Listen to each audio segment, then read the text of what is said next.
Donc coucou tout le monde, je reviens vers vous pour des nouvelles vidéos. Donc ça fait un petit moment que je n'ai pas posté les séances que nous faisons en classe.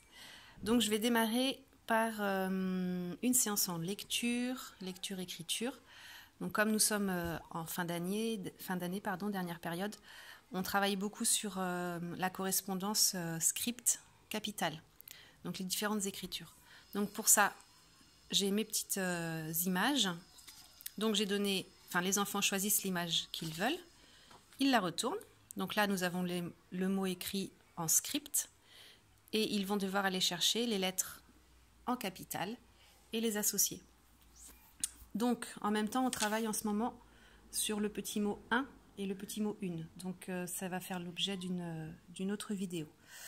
Donc voilà, l'enfant a son mot, il a les lettres qui sont mélangées sur une autre table plus loin.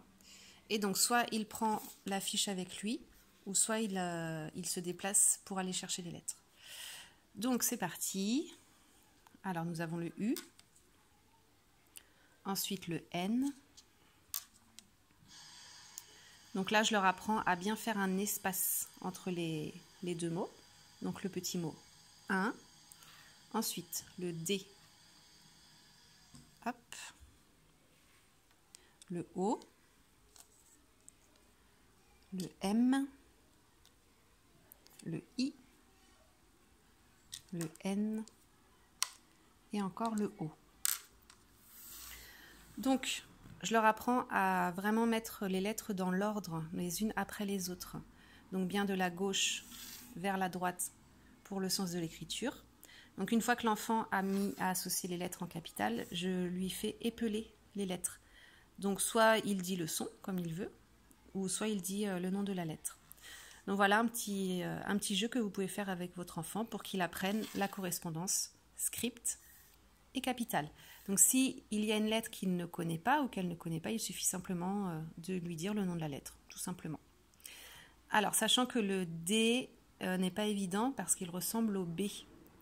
Donc la petite histoire pour différencier le D et le B. Donc le D, le rond, il est derrière la barre.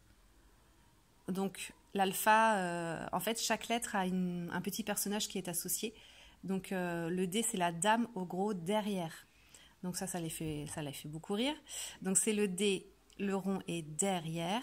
Et le B, donc là j'ai pas le B sous le coude, mais le B, le rond est devant la barre.